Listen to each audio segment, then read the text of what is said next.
Pe parcursul lunilor ianuarie și februarie se creează o dinamică strânsă între Taur și Vărsător, două semne aflate în quadratură pe cercul zodiacal. Vorbim deci despre un raport contradictoriu care alătură două perspective foarte diferite între ele: stabilizare versus modernizare, predictibilitate versus surpriză, forme practice versus conceptualizare abstractă. Dansul acesta dintre Taur și Vărsător se va derula pe un orizont mai mare de timp, nu doar pentru 2 luni. Uranus va traversa Taurul până în aprilie 2026. Jupiter va sta în Vărsător un an, iar Saturn până în iulie 2023. Însă, pe termen scurt, începutul lui 2021 este interesant pentru că va aduce în Taur și Vărsător și planetele rapide, cele ce corespund conținutului evident de zi cu zi al vieților noastre. Prin urmare, vă propun să ne îndreptăm atenția asupra lui Uranus în Taur, căruia îi se va alătura din 7 ianuarie și Marte. Conjuncția celor două planete va avea loc în data de 20 și sugerează, în primul rând, originalitate în acțiuni. Uranus poartă întotdeauna o notă de imprevizibil și de șoc, iar Marte energizează, declanșează, pune lucrurile în mișcare. De asemenea, ambele planete vorbesc despre independență și voință individuale. Astfel, este interesant de urmărit în ce fel perioada următoare ne va da curajul unor acțiuni oarecum precipitate, bruște, decisive și atipice pentru stilul nostru obișnuit de a face lucrurile. Un paradox al acestei configurații este faptul că se petrece pe terenul Taurului și astfel adăugăm la cele menționate până aici obișnuita reticență față de schimbare a Taurului.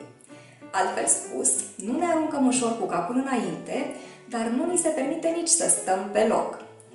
Taurului nu-i place graba și se urnește mai lent, însă, odată ambalat, poate susține cu energie constantă până la capăt ceea ce s-a pornit să facă. Marte, alăturat lui Uranus în Taur, ne spune și că a venit vremea să implementăm prin pași revoluționari, inteligenți, dar simpli și bine măsurați, anumite reforme ce nu mai suportă amânare. Și nu ar trebui să ne așteptăm neapărat la ceva fantastic, căci la urma urmei, Taurul este un semn natural, nepretențios. De exemplu, poate ne avântăm în sfârșit să ne facem cont pe o platformă de socializare. Uranus are legătură cu tehnologia și cu ideea de rețea. Sau poate ne cumpărăm un telefon nou. Taurul facilitează achizițiile.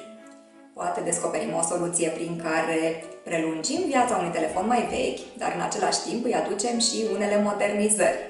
Uranus ne face inventivi și experimentali, iar Taurul este preocupat de conservare și de economisire. Sau poate începem un program nou de exerciții fizice. Marte semnifică mișcarea, iar Taurul este legat de corpul nostru fizic. Și multe alte manifestări de acest tip se vor petrece în săptămânile următoare. Ar fi de urmărit așadar evenimente surprinzătoare, mici sau mari, care implică tehnologia, invențiile și experimentele, resursele materiale, corpul fizic, dar și pământul și natura. Marte semnifică și lupta, iar Uranus dorul de libertate. În consecință, este posibil să sesizăm în jurul nostru reacții de luptă și de apărare, pornite dintr-o nevoie fundamentală de neînlănțuire. Deși Taurul nu este un semn impulsiv și acționează cu calm, fără scântei, trebuie să reținem că furiile lui, odată stârnite, sunt extrem de puternice. De aceea putem spune că există o determinare de neclintit în dinamica acestor săptămâni.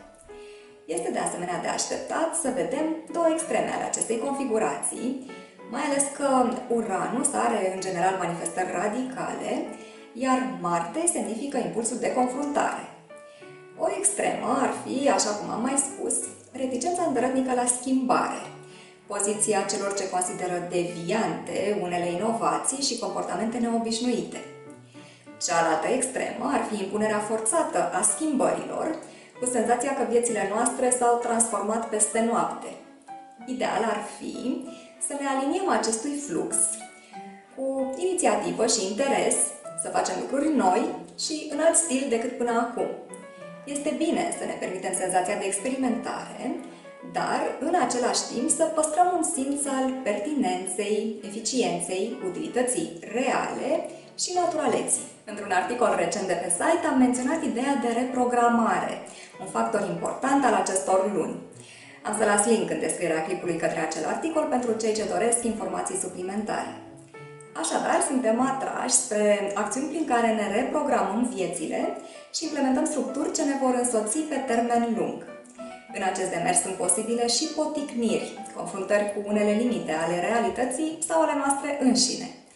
Însă mesajul conjuncției Marte-Uranus rămâne fundamental acela că a venit timpul pentru acțiuni decisive prin care dăm forme concrete unor schimbări și proiecte de viitor. Succes, inspirație și spor în toate! Pe curând!